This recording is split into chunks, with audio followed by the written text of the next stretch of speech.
세상에는 다양한 직업들이 있죠. 그리고 저마다 직업을 가진 사람들은 저마다의 어려움을 호소를 하고 있습니다. 혹시 세상에서 가장 어려운 직업이 무엇인지 아십니까? 뭐가 가장 어려운 직업일까요? 네, 서로 대답을 못 하고 계시는데 정답은 내가 하는 일이 가장 어려운 직업이죠. 남자들이 이야기할 때 서로 이야기합니다. 자기가 나온 군대가 대한민국에서 제일 어려웠다고, 가장 힘들었다고. 마찬가지로 사람들은 다 자기가 하는 직업이 가장 힘든 극한 직업이라고 말을 합니다. 뉴스를 진행하는 아나운서도 극한 직업입니다. 아나운서.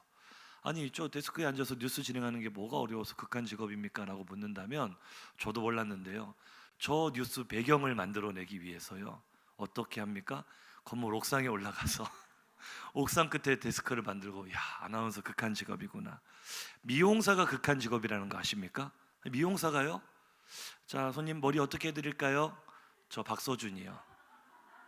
미용사의 표정 속에서 당황스러움이 보이죠. 이것처럼 우리가 하는 일들이 다 각자 어려움이 있다고 할 수 있겠지만, 사실은 아무나 할 수 없는, 어쩌면 누구도 하고 싶어 하지 않는, 하기 싫은 극한 직업들이 있습니다. 제가 세 가지만 한번 소개를 해볼게요. 첫 번째는 테스트 파일럿입니다. 뭐 하는 사람이냐면요, 새로운 비행기가 나오면은 이 성능을 테스트를 해야 돼요. 고장 여부를 알아야 되기 때문에 조종사가 이 비행기를 운전을 하는데, 일반적인 운전이 아닙니다. 일반적인 상황이 아니라 아주 극한의 상황을 가정을 해서 이 비행기를 아주 극한까지 몰아붙이는 거예요. 성능을 최대치까지, 고장 직전까지 몰아갑니다. 그래야 돌발 상황에 대처를 할 수 있기 때문이죠. 자, 그럼 자연스럽게 어떤 확률이 높아지겠어요? 비행기가 추락할 확률이 엄청나게 높은 거예요. 그런 이 사람은 자기 목숨을 담보로 일을 하는 거죠. 자, 어떻습니까? 테스트 파일럿 하고 싶으신 분 손 한번 들어보세요. 아무도 없으시네요. 극한 직업입니다. 두 번째 한번 소개를 해볼게요. 두 번째 직업은요, 알래스카 대게잡이입니다. 아, 저 되게 좋아하는데요. 저 되게 좋아하는데 이거 한번 해보고 싶습니다 하시는 분 혹시 계십니까? 이 러시아와 알래스카 사이에 있는 베링해에서 대게잡이를 하는데 평균 기온이 영하 30도입니다. 안 놀라시네요. 우리 울산은 영하 5도 아래로 내려가는 경우도 거의 없는데 영하 30도, 그 주변에 몰아치는 파도의 높이가 15m입니다. 1.5m가 아니고요, 15m. 15m의 파도가 치는 것을 맞으면서 하루 평균 20시간 이상 조업을 해야 됩니다. 근데 노동의 강도도 세지만 사실은요, 이 엄청난 파도에 휩쓸리거나 이 조류에 떠밀려온 빙하에 부딪히거나 아니면 저 통발이, 지금 저건 그래도 좀 작은 사이즈 같은데 보통 무게가 360kg이 넘는다 그래요. 근데 배가 흔들리니까 저 통발에 깔려서 사고가 많이 일어나는 거예요. 얼마나 사망사고가 많이 일어나는지 일주일 평균 한 명씩은 사망을 한다고 합니다. 알래스카 대게잡이 하고 싶으신 분 손 한번 들어보세요. 아무도 없어요. 극한 직업입니다. 마지막 직업은요, 다이버입니다. 아니, 뭐 진흙 속에, 시멘트 속에 들어가는 게 뭐 어렵습니까 할 수 있는데 저게 진흙이 아니고요, 분뇨입니다. 정화조 다이버. 이 엄청나게 큰 대형 정화조나 하수 처리 시설에 오물로 꽉 막히게 되면 이 정화 시스템이 제대로 작동을 하지 않잖아요. 그러면 사람이 그 속에 들어가서 그걸 뚫어줘야 돼요.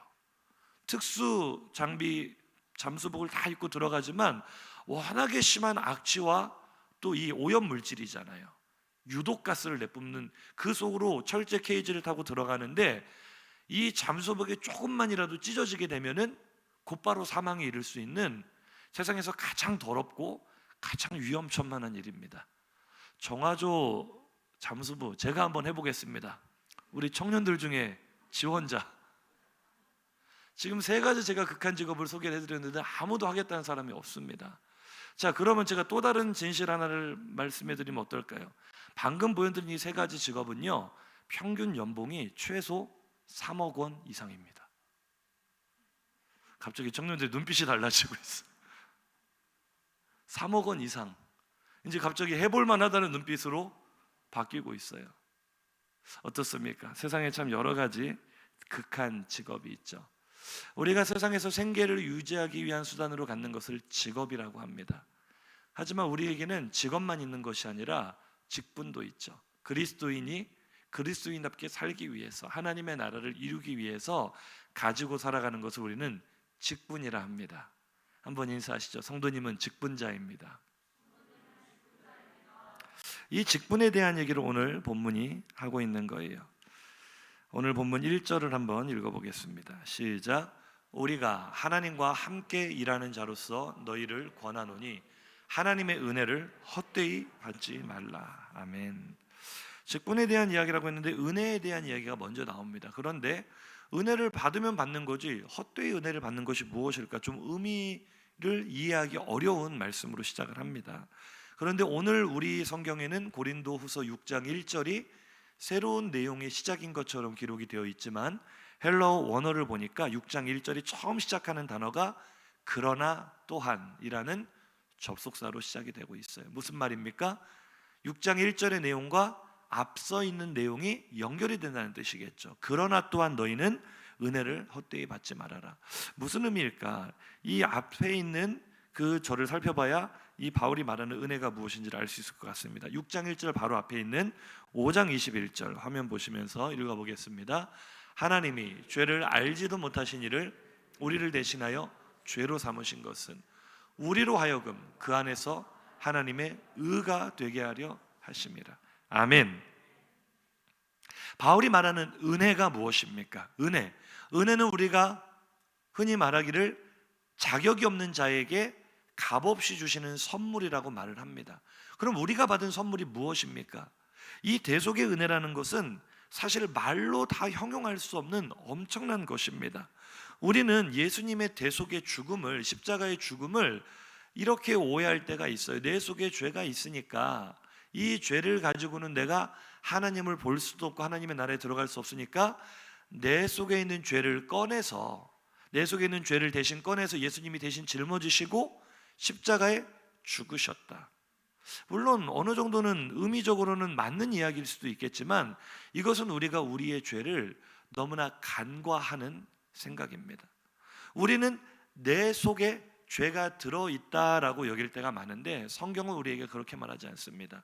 성경이 말하는 우리의 죄라는 것은요, 머리부터 발끝까지 온 몸과 마음과 영혼과 전 인격이 죄로 오염되어서 어디까지가 나이고 어디까지가 죄인지를 구별할 수 없는 상태, 철저하게 무능하고 전적으로 타락하여 손으로 더듬어서도 하나님을 찾을 수 없는 아주 무능한 존재가 된 것을 죄인의 모습이라고 표현을 합니다. 한번 인사해 보실까요? 죄는 따로 있는 것이 아니라 내가 곧 죄덩어리입니다. 조금 전에 읽었던 말씀을 한번 띄워놔 보세요. 내가 죄덩어리인데, 성도님들 어떠세요? 우리 집 안방에 오물 덩어리를 갖다 놓으실 수 있겠어요, 없겠어요? 혹시나 키우는 강아지나 고양이가 실수로 배변을 방 한가운데다 해놓는다면은 그것을 그대로 놔둔 채로 생활하실 수 있겠어요, 없겠어요? 없죠. 그러면 하나님 입장에서는 죄덩어리인 내가 하나님 나라에 들어와 하나님과 동거한다는 것이 가능한 일일까요? 불가능한 일일까요? 불가능한 일이죠. 그런데 하나님은 우리와 함께 사시기를 원하셨어요. 그래서 택하신 방법이 무엇입니까? 죄가 없으신, 죄를 알지도 못하신 하나님의 독생자 예수 그리스도의 생명과 우리의 생명을 완전히 교환하신 거예요. 맞바꾸신 거예요. 죄를 알지도 못하시는 예수 그리스도를 죄덩어리로 삼으시고 죄덩어리인 나를 예수 그리스도가 본래 앉아 계셨던 하나님의 아들의 자리로 바꾸어 앉혀주신 거예요. 그래서 제가 십자가 사건을 설명할 때 옷으로 많이 설명을 하잖아요. 십자가는 옷을 바꿔 입은 사건입니다. 죽을 수밖에 없는 죄인의 옷, 내 옷을 예수님이 대신 입으시고 나를 대신하여 죽으셨습니다. 그리고 하나님의 아들의 옷을 나에게 입혀주시며 예수님이 이렇게 말씀하십니다. 이제부터 너는 죄인이 아니라 하나님의 아들처럼 살아라. 하나님의 딸처럼 살아라. 이것이 바로 우리가 받은 구원의 은혜인 줄로 믿으시기 바랍니다. 무엇으로 이것을 표현할 수 있을까요? 무엇으로 이것을 바꿀 수 있을까요? 나를 의로 삼으시기 위하여, 나를 의로운 존재로 삼으시기 위하여 구원의 은혜를 베푸셨다는 거예요. 이것이 우리가 모두, 이 자리에 모인 우리 모두가 받은 구원의 은혜인 줄로 믿습니다. 그러니 이 은혜를 헛되이 받지 말라는 것이 무슨 의미일까를 살펴보면, 하나님께서는 우리에게 완전히 신분을 바꾸어 주시는, 죄에서 의로 신분을 바꾸어 주시는 은혜를 베푸셨는데, 우리가 이 은혜를 제대로 받아야 되겠어요? 헛되이 받아야 되겠어요? 제대로 받아야 되는데 이것을 잘못 받고 있는 사람들이 있다는 거죠. 무슨 의미일까? 접속사를 중심으로 조금 더 앞에 있는 구절들을 역순으로 따라 올라가 보겠습니다. 하나님께서 우리에게 주신 은혜가 무엇인가? 무엇이 구원의 은혜를 바르게 받고 바르게 누리는 것인가? 18절에서 20절입니다. 고린도후서 5장 18절에서 20절 시작. 모든 것이 하나님께로서 났으며 그가 그리스도로 말미암아 우리를 자기와 화목하게 하시고 또 우리에게 화목하게 하는 직분을 주셨으니, 여기서 잠깐 멈출게요. 하나님께서 우리에게 주신 은혜가 무엇입니까? 죄덩어리인 나를 의로 삼으신 것, 그것은 하나님이 하나님과 원수가 된 나에게 먼저 화해의 손길을 내미셨다는 것을 의미합니다. 하나님과 우리를 화목하게 하셨어요. 그리고 이 화목하게 하는 직분을 우리에게 주신 줄로 믿습니다. 그러니 우리가 받은 구원의 은혜를 다른 말로 표현하면 화목하게 하는 직분, 화목의 직분인 줄로 믿습니다. 하나님과 화목하는 직분일 뿐만 아니라 세상을 하나님과 화목하게 할 수 있도록 다리를 놓아주는 화목의 직분, 이것이 바울이 고린도서에서 계속해서 강조하는 직분이라는 의미이고 은혜라는 의미인 줄로 믿습니다. 계속 읽어볼게요. 19절입니다. 시작. 곧 하나님께서 그리스도 안에 계시사 세상을 자기와 화목하게 하시며 그들의 죄를 그들에게 돌리지 아니하시고 화목하게 하는 말씀을 우리에게 부탁하셨느니라. 아멘. 조금 전에 제가 설명한 것이 무슨 의미인지 아시겠죠? 이제 우리와 먼저 화목하게 하신 하나님은 이제는 우리를 화목하게 하는 사자로 세상에 보내셔서 여전히 하나님을 알지 못하고 죄와 두려움에 사로잡혀 살아가는 사람들을 하나님과 이어주는, 하나님과 화목하게 하는 직분을 우리 손에 주신 줄로 믿습니다. 그럼 이 직분을 받은 우리가, 이 은혜를 받은 우리가 어떻게 살아야 되겠어요? 마지막 20절입니다. 시작. 그러므로 우리가 그리스도를 대신하여 사신이 되어 하나님이 우리를 통하여 너희를 권면하시는 것 같이 그리스도를 대신하여 간청하노니 너희는 하나님과 화목하라. 아멘. 할렐루야. 너희는 하나님과 화목하라. 이것이 우리가 제대로 은혜를 받은 것이고 우리가 제대로 직분을 감당하는 것이고 하나님과 화목하는 것이 우리의 회복된 신분, 하나님과 화목하게 된 신분을 누리고 사는 것인 줄로 믿으시기 바랍니다. 우리 교회 평생표어가 무엇이죠? 첫 번째가 행복을 누리고예요. 바꿔 말해볼까요? 따라해 봅시다.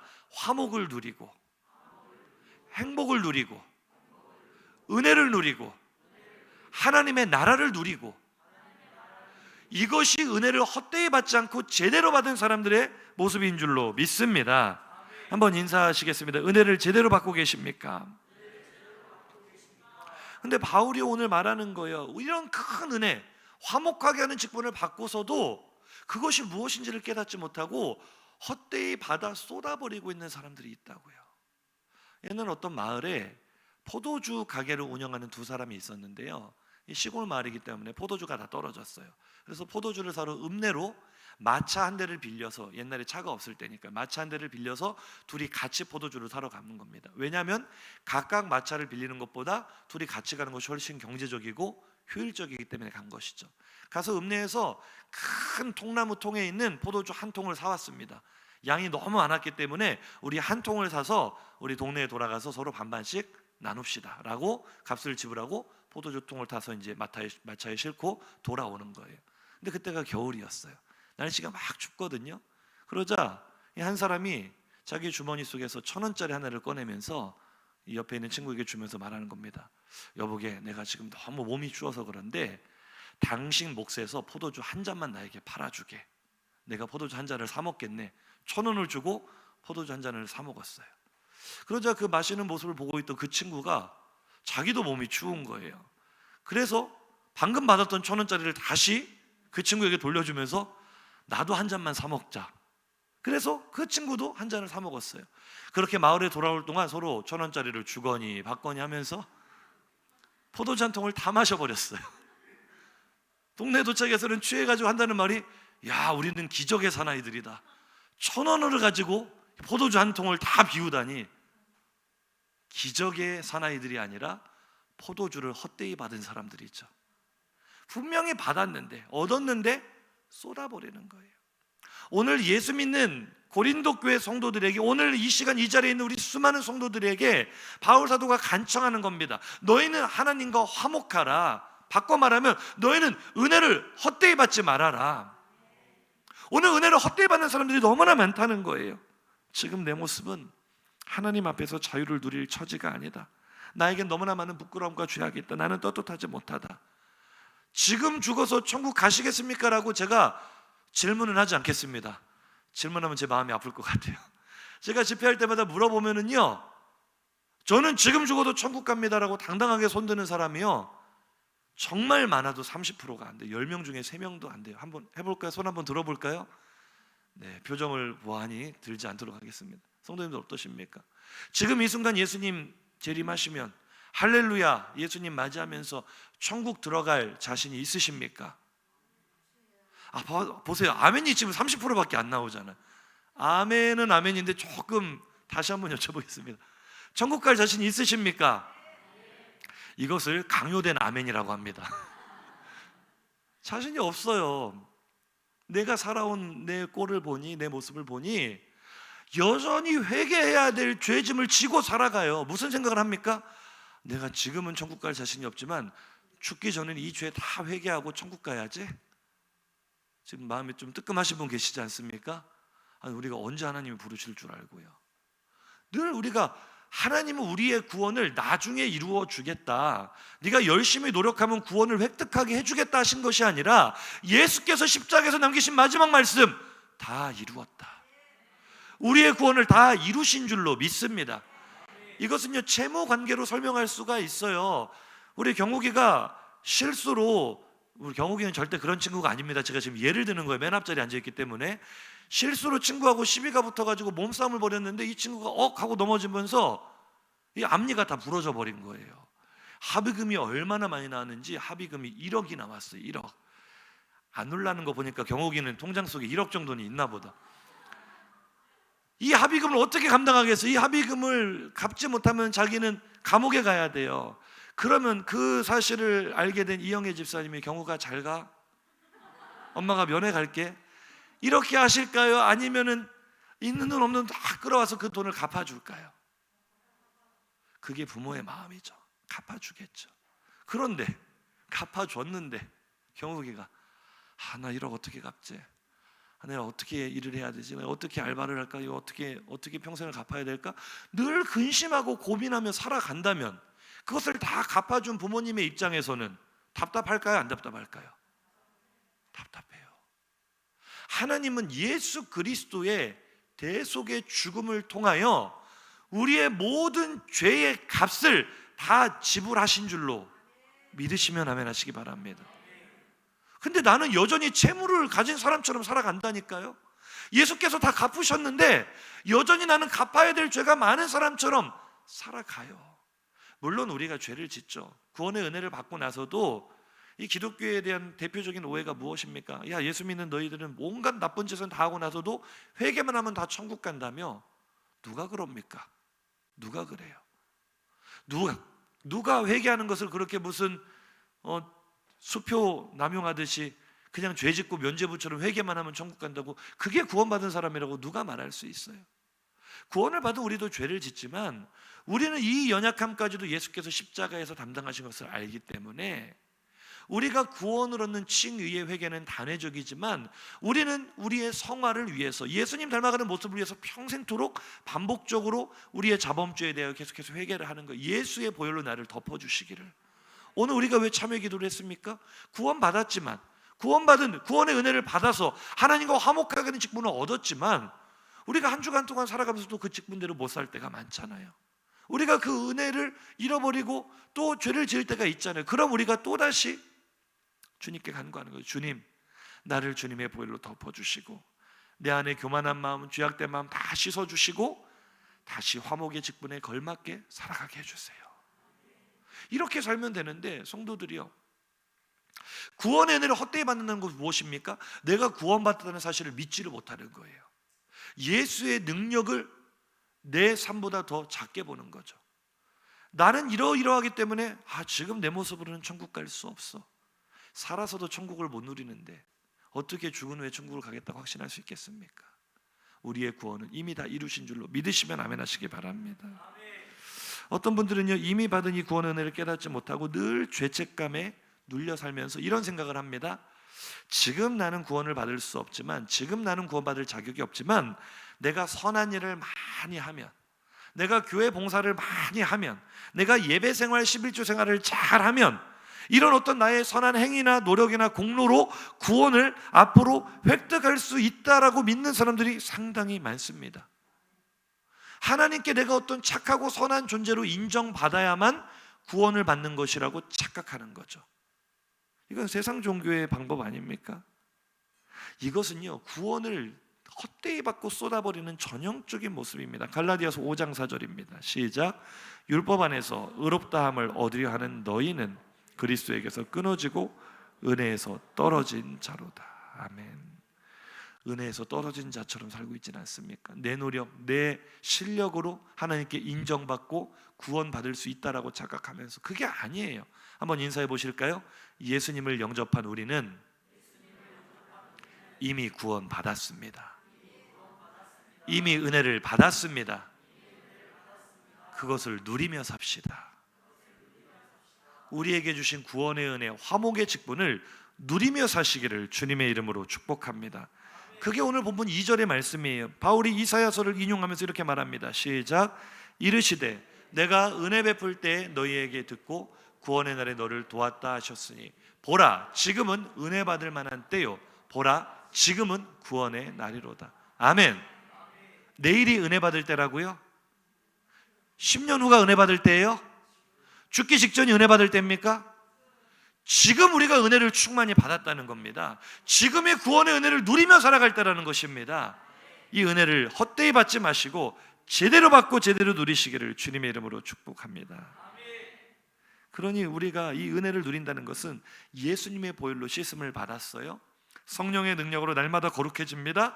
하나님과 화목하게 살아갑니다. 이것이 은혜를 헛되이 받지 않고 제대로 누리며 사는 것인 줄로 믿으시기 바랍니다. 이것이 바로 화목의 직분을 제대로 행하는 것인 줄로 믿으시기 바랍니다. 그리고 이것이 왜 중요한 직분이느냐? 우리가 그렇게 하나님과 화목한 삶을 살아갈 때 세상은 우리를 통하여 하나님을 보게 됩니다. 우리가 하나님과 친밀한 것을 보면서 세상은 우리를 부러워하게 됩니다. 왜 저 사람은 똑같이 힘든 세상을 살아가면서, 똑같이 어려운 코로나 시대를 살아가면서 왜 저 사람의 얼굴에는 늘 기쁨이 있는가?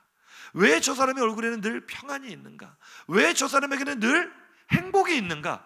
우리를 바라보며, 야, 하나님과 저 사람은 참 친하구나. 나도 하나님과 친해지고 싶다. 이것이 바로 전도고요. 이것이 우리에게 주어진 화목의 직분인 줄로 믿으시면 아멘 하시기 바랍니다. 이 직분을 행하기를 원하시면 크게 아멘 하시기 바랍니다. 그런데요, 문제는 이 직분이 감당하기 쉽지 않다는 거예요.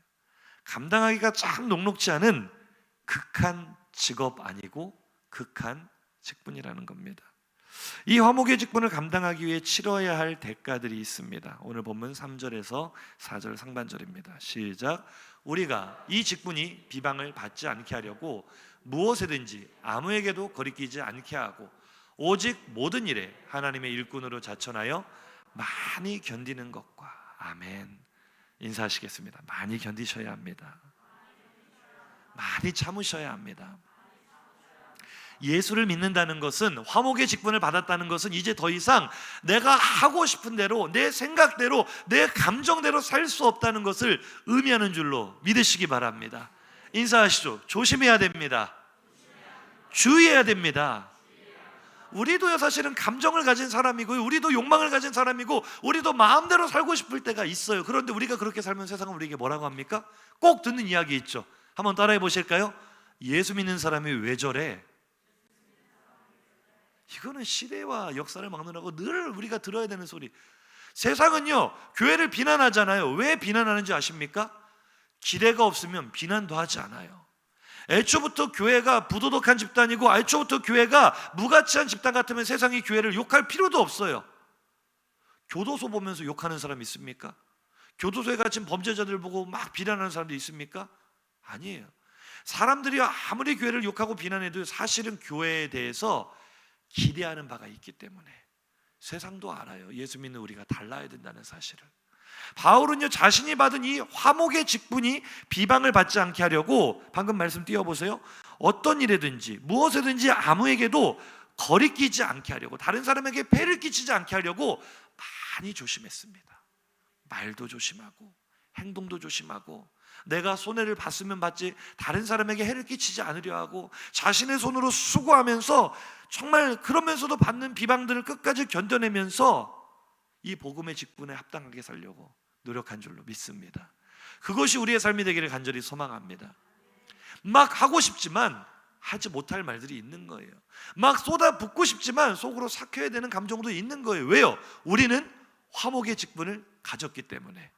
우리의 직분의 정체가 무엇입니까? 내가 먼저 하나님과 화목하고 사람들을 하나님과 화목하게 연결해 줘야 되는데, 내가 내 혈기를 드러내고 내가 내 감정을 드러내고 내가 내 욕망을 드러내면 그 직분 감당하겠어요? 못하겠어요?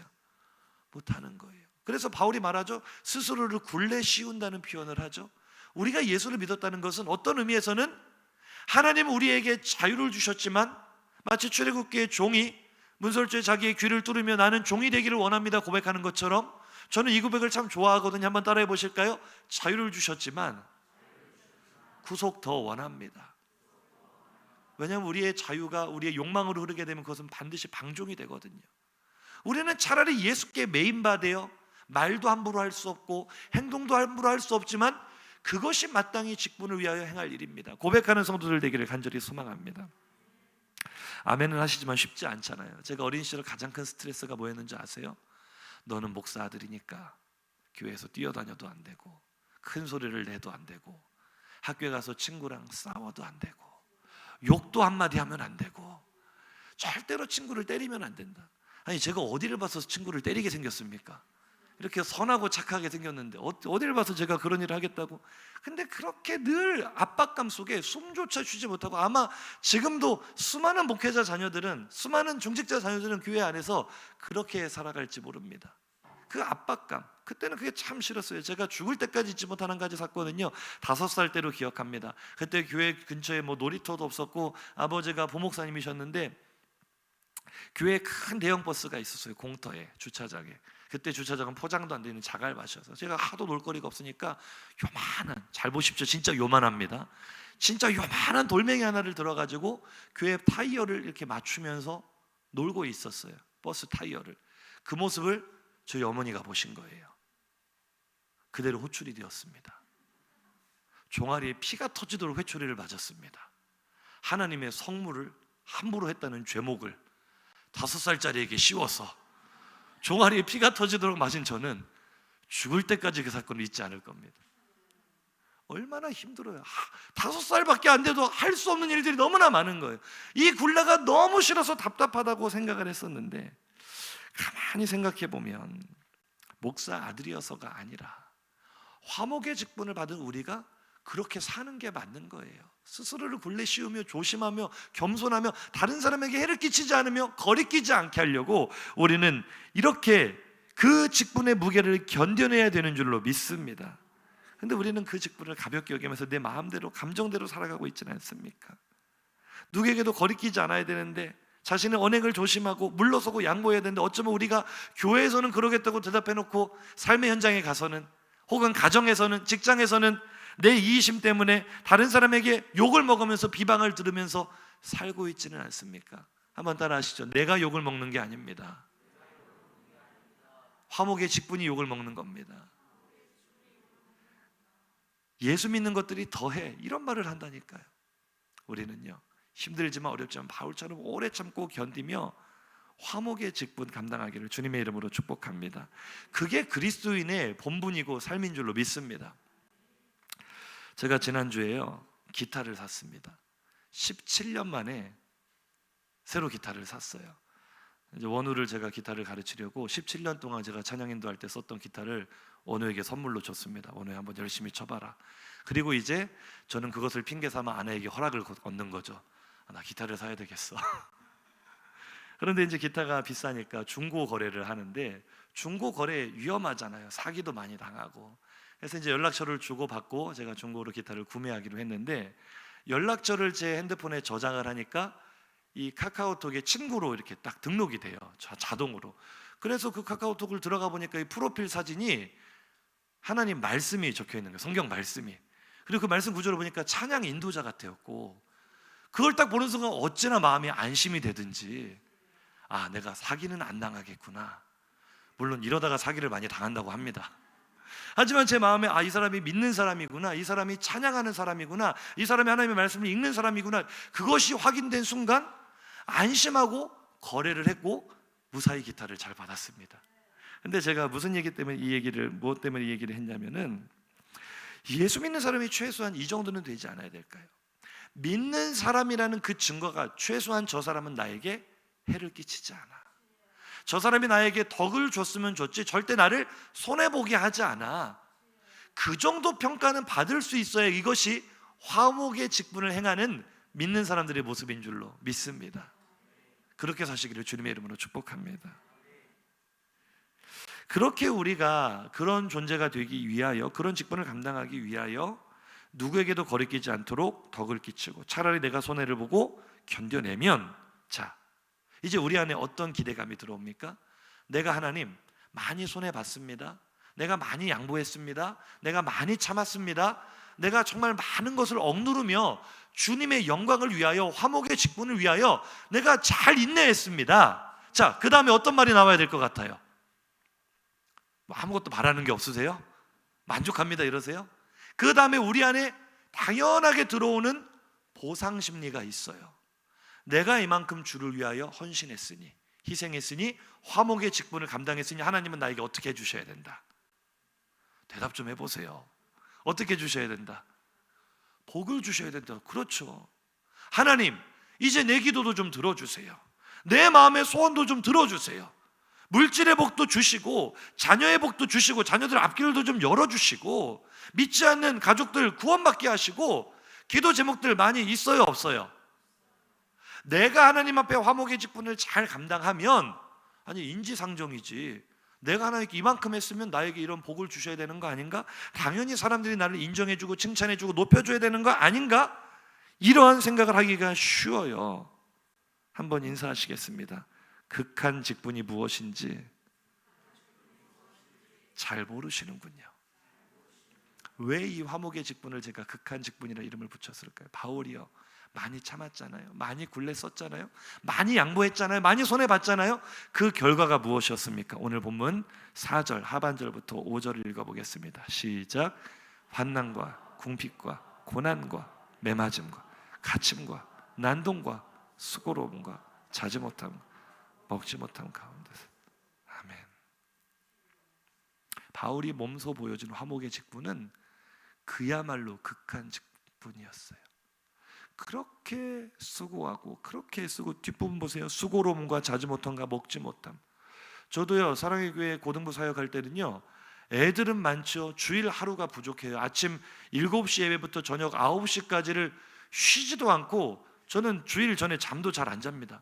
코박 날을 새면서 말씀 준비하고 또 사역 준비하고 아침부터 저녁까지 밥도 한 끼도 안 먹어요. 아침부터. 근데 그때는요, 배고픈 줄도 몰라요.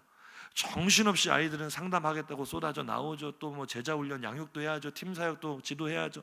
할 일이 얼마나 많은지 잠도 못 자고 밥도 못 먹고 그렇게 수고를 하는데 그때는 힘든 줄도 몰라요. 그러면 그렇게 하면 바울은 뭐 저하고 비교도 안 되게 더 했겠죠. 그렇게 하면 칭찬받고 존중받고 이렇게 해야 되겠어요? 아니면 욕 먹어야 되겠어요? 욕 먹으면 계속 하고 싶으세요? 안 하고 싶으세요? 바울은요, 그 말도 안 되는 수고와 자지 못함과 먹지 못하는 고통을 겪으면서 헌신한 결과가 환난이었고 궁핍이었고 고난이었어요. 가는 곳마다 매를 얼마나 수없이 많이 맞았는지 모릅니다. 유대인에게 매 맞고 이방인에게 매 맞고, 가는 곳마다 감옥에 얼마나 많이 갇혔는지 학자들이 다 세지도 못해요.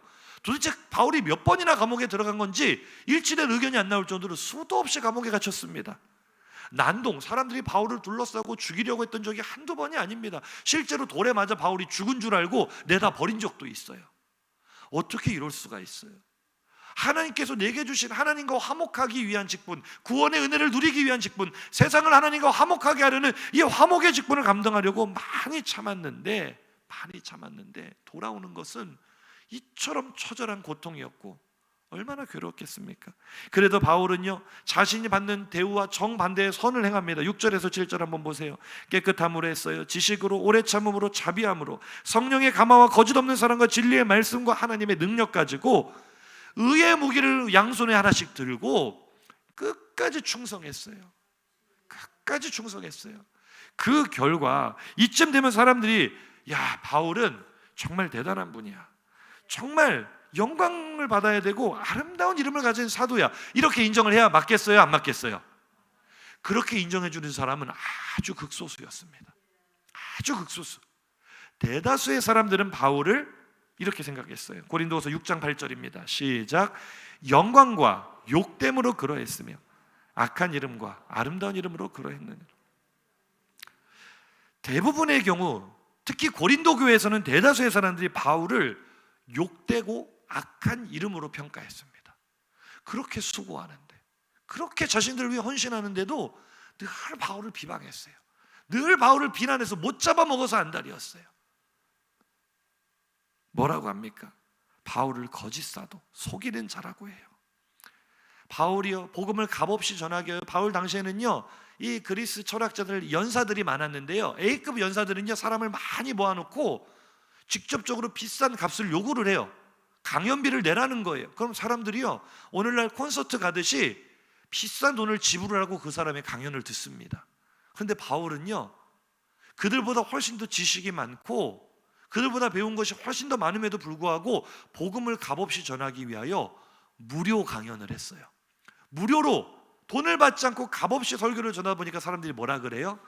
야, 저 사람은 아주 수준이 낮은 무명의 연사다, 무명의 연설자라, 아유, 저 들을 가치도 없다.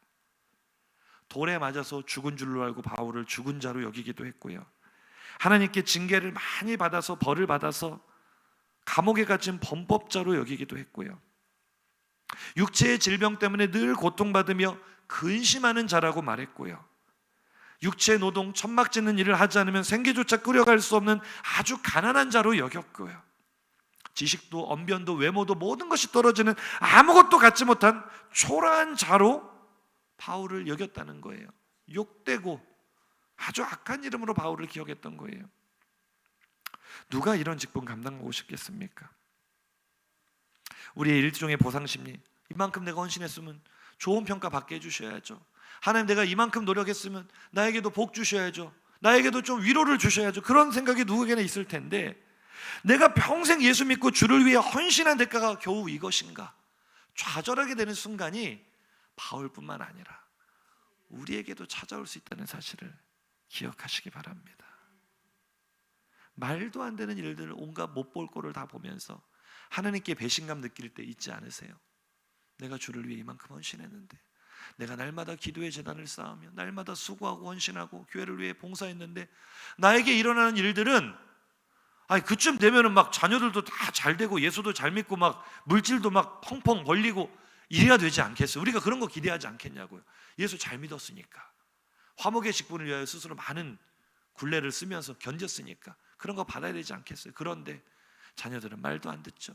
시들 멋대로 하려고 하죠. 물질적으로는 더 힘들어지고 궁핍해지죠. 인간관계는 자꾸 꼬여만 가죠. 교회 안에서는 성도들과 갈등이 생겨서 교회 나가고 싶지도 않죠.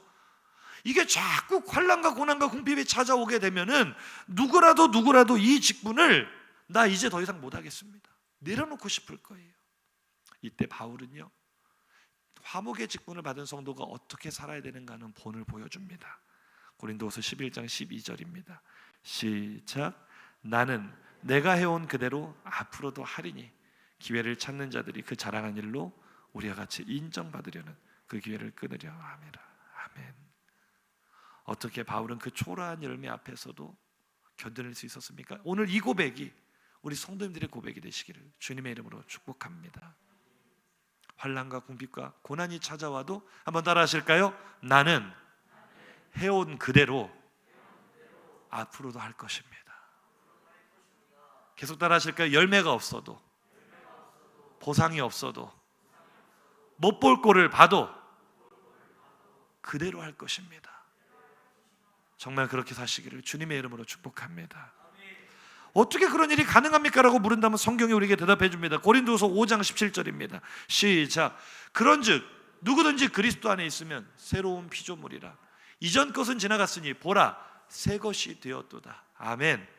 우리는 새 것을 좋아하니까 우리가 새롭게 되었네, 이 구절만 똑 띄어서 우리가 이 구절 암송하기를 좋아하고 막 영광스러운 구절로 우리가 받아들이지만, 바울이 지금 이 상황 속에서 이 말씀을 하는 거예요. 이 화목의 직분을 감당하는 정황 속에서 이 이야기를 하는 거예요. 내가 어떻게 화목의 직분을 감당할 수 있는가? 이 수많은 고난과 핍박 가운데서 내가 이 직분을 끝까지 해온 대로 할 수 있는 이유가 무엇인가? 그것은 내가 이제는 옛사람이 아니라, 내 영광을 위해 살아가던, 내 명예를 위해 살아가던 사울이 아니라 예수 그리스도의 종으로 메인바된 새 사람이 되었기 때문에, 새로운 피조물이 되었기 때문에 이제 나는 이 극한 직분인 화목의 직분을 기꺼이 감당할 수 있습니다. 우리가 그렇게 되기를 주님의 이름으로 축복합니다. 새로운 피조물이 되었다는 것이 무슨 의미입니까? 가치관이 완전히 바뀌었다는 거예요.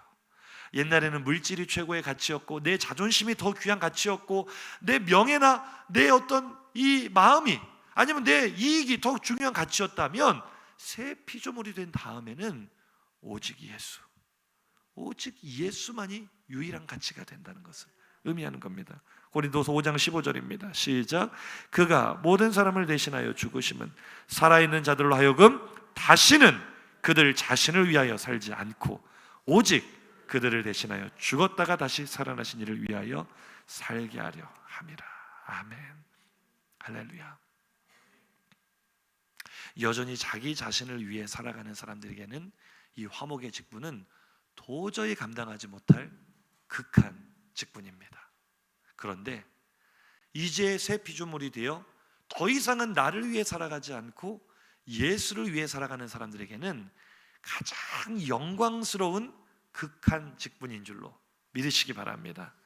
극한이라는 사전의 의미는요, 궁극의 한계, 도달할 수 있는 최후의 단계를 뜻합니다. 단지 견디기 힘들다는 의미가 아니라, 우리 신앙인이 도달할 수 있는 최고의 단계가 무엇입니까? 새 피조물이 되어 내 영광을 위해서가 아니라 예수의 영광을 위해 살아가는 삶.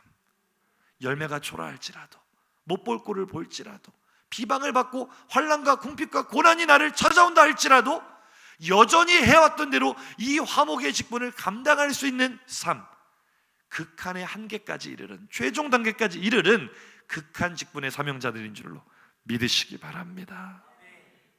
이 극한 직분의 보상은요, 사람들이 주는 것이 아니라 하나님이 주십니다. 오늘 이 극한 직분을 감당하는 사람들을 하나님이 뭐라고 평가하십니까? 오늘 8절 하반절 이하 읽고 마치겠습니다. 큰 소리로 시작. 우리는 속이는 자 같으나 참되고, 무명한 자 같으나 유명한 자요, 죽은 자 같으나 보라 우리가 살아있고, 징계를 받은 자 같으나 죽임을 당하지 아니하고, 근심하는 자 같으나 항상 기뻐하고, 가난한 자 같으나 많은 사람을 부유하게 하고, 아무것도 없는 자 같으나 모든 것을 가진 자로다. 아멘. 할렐루야. 이 앞구절 말씀 한번 띄워줘 보세요. 앞에 있는 거는요, 사람들이 우리에 대한 평가. 아까 제가 설명했죠. 사람들은 바울을 뭐라 평가합니까? 저 사람은 거짓 사도야, 거짓말쟁이야, 속이는 자야. 그런데 하나님은 바울을 참된 나의 종이다. 하나님께서 우리를 그렇게 인정해 주시는 줄로 믿으시기 바랍니다. 사람들은요, 바울을 무시합니다. 저 무명의 연사, 누가 알아주지도 않는, 어디 동네에서 굴러다니든지 모를 그 이름도 없는 그 바울. 그런데 하나님은요, 바울이 하나님의 나라에서 가장 유명한 사도다 인정해 주시는 거예요. 아멘. 제가 어제 동생에게 연락을 받았어요. 제 동생이 지금 서울에서 부교역자 생활을 하고 있는데 교회가 꽤 큽니다. 그래도 한 2,000명 이상 되는 큰 교회에서 청년부를 맡아서 5년 사역을 했어요.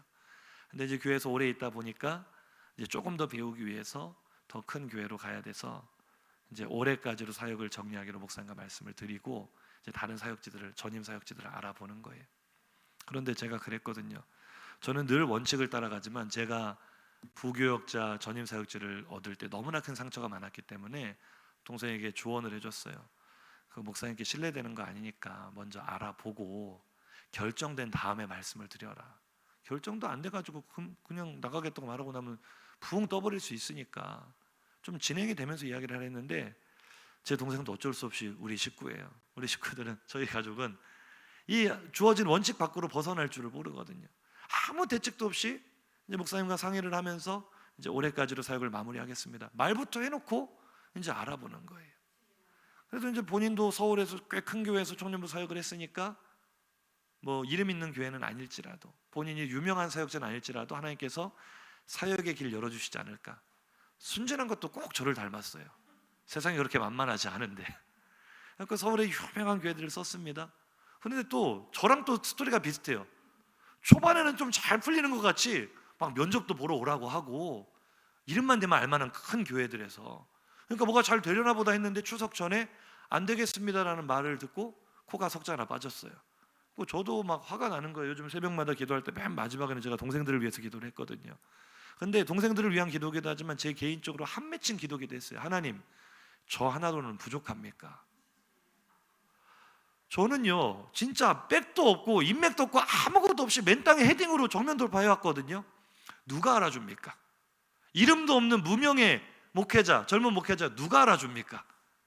그랬다 보니 저는 순전하게 어디 교회라도 하나님께서 내가 신실하게 이렇게 한 교회에서 오랫동안 전수사 때부터 이렇게 열심히 충성스럽게 사역을 했으니 하나님께서 당연히 제 길을 열어주실 줄 알았는데, 제가 가끔 그러잖아요. 하나님께 뒤통수 많이 맞았다고. 안 열어주세요. 안 열어주시는 정도가 아니라 정말 제 자존심을 밑바닥까지 모멸감을 느끼게 철저하게 막아버리실 때 제가 얼마나 좌절했는데요. 결국 나중에는 제가 간증하기를 하나님께서 나에게 가장 좋은 길 열어주시려고 그렇게 한 것이었지만 그 과정에 입었던 상처와 데미지는 여전히 마음속에 남아있어서 제 동생은 그렇게 되지 않기를 바라면서 좀 안전하게 가라 했는데 똑같이 그러고 있는 모습을 보니까 너무너무 화가 나는 거예요. 하나님, 우리는 인맥도 없고 백도 없고 있다고 해도 그런 거 사용할 줄도 모르는 바보 같고 무식하면 평생 이렇게 무명으로 살아야 됩니까? 그런데요, 어제 저녁에 전화가 와서 자기 청빙됐다고. 기존에 사역하던 교회보다 몇 배나 더 큰 대한민국에서 이름만 대면 알만한 그 교회에 엄청난 경쟁률을 뚫고 됐다는 거예요. 제가 마음이 얼마나 기쁘던지 제 상처가 씻어지고 보상받은 것 같은 그런 기분이었어요.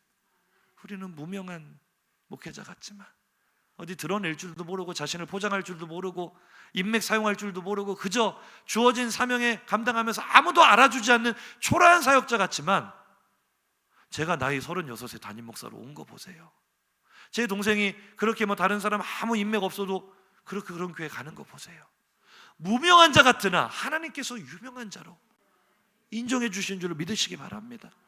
우리 성도님들, 제가 요즘 성도님들 위해서 새벽마다 기도할 때마다 우리 성도들의 눈물과 땀으로 이 교회가 앞으로 한 걸음 한 걸음 나가는 것을 느끼면서 얼마나 하나님께 감사하는지 모릅니다. 어쩌면 이름 없이 빛도 없이 저는 앞에 나와서 스포트라이트라도 받죠. 한 번 사람들의 주목도 받지 못하면서도 눈물로 기도와 헌신으로 교회를 이끌어가는 수많은 무명의 성도들, 그들이 사람들의 눈에 볼 때는 이름 없는 것 같고 초라해 보일지 몰라도 하나님이 보실 때는 가장 유명한 자요, 가장 존귀한 자인 줄로 믿으시면 아멘 하시기 바랍니다.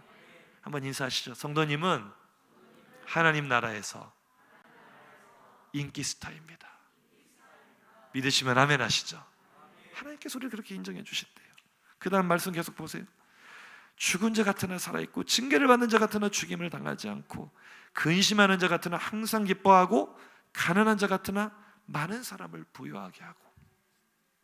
제가 어젯밤에 긴급하게 박준만 집사님 너무 유독하시다고 연락을 받고 들여 보내줄지도 모르고 그냥 무작정 갔습니다. 병원으로 갔더니 웬일로 이제 병원에서도 이렇게 오더가 내려온 것 같아요. 지금 너무 유독하시니까 이제 가족들도 왔다 갔다 해야 되니까 굉장히 의례적으로 통과를 시켜주더라고요. 박주만 집사님 이렇게 말씀을 드리니까. 그래서 제가 가서 이제 집사님 마지막 이 임종에 가까운 모습을 보면서 너무나 마음이 아팠어요. 집사님 너무 야유시고 무엇보다도 이상래 권사님이 너무 얼굴이 많이 상하셨어요. 보는데 눈물이 핑 도는 거예요. 그래서 뭐라 말로 위로할지도 모르겠고 그저 붙잡고 기도해드리면서 위로하고 돌아오는데, 보통 사람들은요, 세상 사람 같으면, 소망 없는 사람들 같으면 그 와중에서 자신의 슬픔이 너무나 커서 다른 사람 돌아볼 여유가 있겠어요. 근데 우리 진우 집사님도 그렇고 이상래 권사님도 그렇고 그 와중에도 성도들 걱정하는 거예요. 주일인데 장례가 나면 어떡해요? 성도들이 코로나 때문에 힘든데 장례식장 왔다 갔다 하는 거 힘들어서 어떡해요? 목사님 어떻게든 장례 좀 간소하게 해서 좀 짧게 드리면 안 될까요? 제가 그걸 보면서 한쪽으로 마음이 참 미어지면서도, 이것이 지금 나는 가난한 형편인 것 같고 지금 나는 곤고한 형편인 것 같지만 오히려 그 사람이 다른 사람을 부유하게 하는 자로다. 이것이 화목의 직분을 감당하는 성도들의 모습인 줄로 믿으시기 바랍니다. 너무나 멋진 거예요. 우리의 정체성은 완전히 구별이 되는 거예요. 세상 사람에게는 이런 모습 없습니다. 위험한 순간일수록, 어려운 순간일수록 더 이기적이 되는 게 사람의 마음이에요. 그런데 우리는요, 사람들은 우리를 별 볼 일 없이 볼지라도 하나님이 볼 때는 아무것도 없는 자 같으나 모든 것을 가진 자로다. 누구도 하기 싫어했던 그 극한 직업들 연봉 3억 준다니까 하려는 사람들이 1000명, 1000대 1이 넘는답니다. 그 위험한 직업들을 하려는 사람이 1000대 1이 넘는데요, 정화조에 들어가는 그 실제 직업을 가진 사람이 뭐라고 한 줄 아세요? 남들은 더럽다고 욕하지만 저에게는 갈색 황금입니다.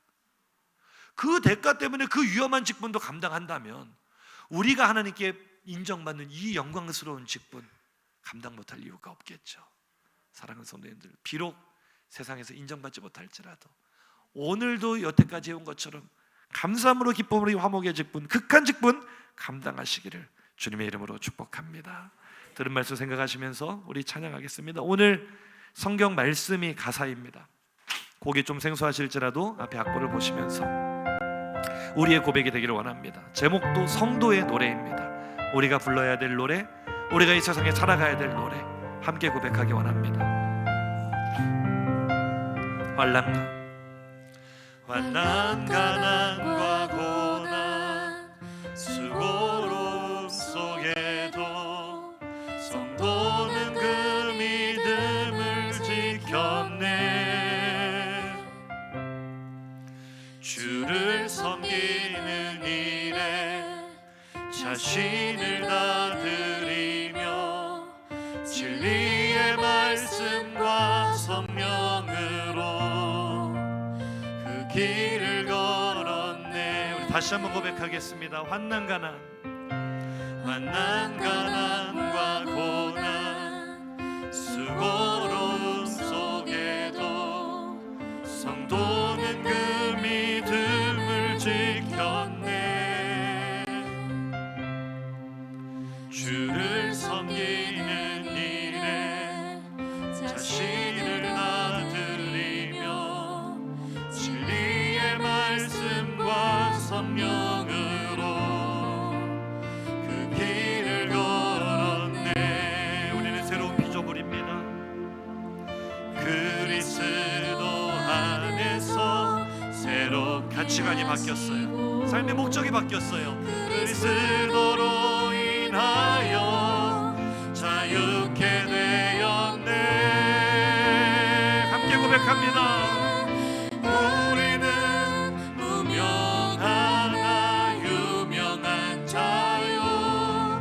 죽음의 위기 속에도 참 생명 가졌고 근심 하나 기뻐하며 가난하나 다른 이를 부욕해 하는 자. 우리는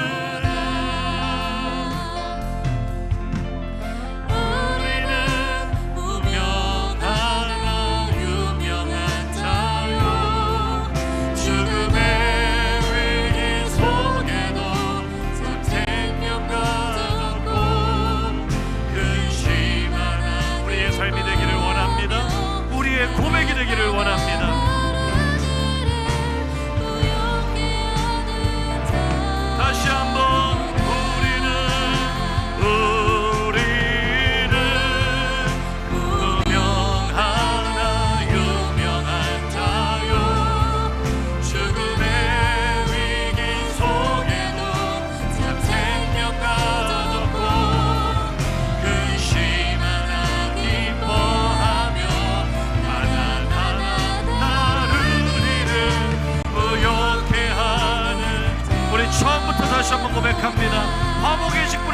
어떤 사람입니까? 만난 가난과 고난 수고로움 속에도 성도는 그 믿음을 지켰네.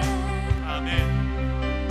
주를 섬기는 일에 자신을 다 드리며 진리의 말씀과 성령으로 그 길을 우리 입을 열어 고백합니다. 그리스도 안에서 새롭게 함께 고백해 보세요. 그리스도로 인하여 우리는 은혜를 얻었습니다. 자유를 얻었습니다. 감옥의 직분을 얻었습니다. 할렐루야. 우리는 유명하다 유명한 자요. 죽음의 위기 속에도 생명 가졌고 근심 하나 기뻐하며 하나하나 다른 일을 의욕해 한 우리 온 마음을 다하여 우리는 유명하다 유명 그것이 바로 성도입니다. 죽음의 위기 우리에게는 생명이 있는 감옥의 직분을 가진 자들입니다. 근심하나 기뻐하며 하나하나 다른 일을 의욕해 아무것도 없는 것 같지만 모든 것을 가진 자로다. 모든 것을 자 정말 다시 한번 고백합니다. 모든 것 가진 자로다. 할렐루야. 성도님들이 이 사실을 믿으십니까? 우리 이 시간 두 주먹을 불끈 쥐고 결단하며 통성으로 기도하기를 원합니다. 하나님, 나는 화목의 직분을 받았습니다. 하나님께서 먼저 나에게 화해의 손길을 내미셨고 나로 하나님과 화목하게 하셨습니다. 내가 이 은혜를 누리지 못하고 화목의 직분을 누리지 못하고 은혜를 헛되이 받고 살진 않았습니까? 마치 구원의 은혜를 받지 못한 자처럼 자유 없는 자처럼 기쁨 없는 자처럼 세상에 매이고 물질에 매이고 사람들에 매여서 늘 눈치 보고 엉돌리고 늘 두려워하며 염려하며 살진 않았습니까? 신앙생활 한다고 나름대로 헌신하고 노력하면서도 내게 돌아오는 결과가 너무나 초라할 때, 내게 힘든 일만 다가올 때, 내게 고난과 궁핍과 환난이 다가올 때는 내가 낙심하고 쓰러져서 일어설 힘조차 없고 기도할 힘조차 없고 나는 더 이상 이 직분 감당하지 못하겠다고 울고 있지는 않았습니까? 오늘 말씀을 통해 분명히 깨닫습니다. 우리는 무명한 자 같으나 유명한 자요, 우리는 아무것도 없는 자 같으나 모든 것을 가진 자로 하나님께서 인정해 주심을 깨달았습니다. 주여, 사람들은 이 직분을 극한 직분이라 말할 수 있겠지만, 누구도 감당하고 싶어 하지 않는 그런 직분이라 말할 수 있겠지만, 우리에게는 궁극의 한계까지 이르는 신앙인으로서 최종의 단계까지 완성된 극한 직분임을 믿사오니 이제부터는 기쁨으로 감사함으로 이 화목의 직분 감당하게 하여 주시옵소서. 사람들의 평가에 좌지우지되지 않게 하여 주시고 우리가 담대하게 이전에 해왔던 대로 여전히 행하며 하나님 앞에서 당당하게 복음의 빛을 가진 자녀답게 살아가게 하여 주옵소서. 내가 하나님과 화목을 누리며 그 모습을 사람들과 나누면서 다른 사람들도 하나님과 화목하게 하는 직분을 감당하게 하여 주시옵소서. 이러한 제목으로 주여 한번 부르짖고 기도합니다. 주여.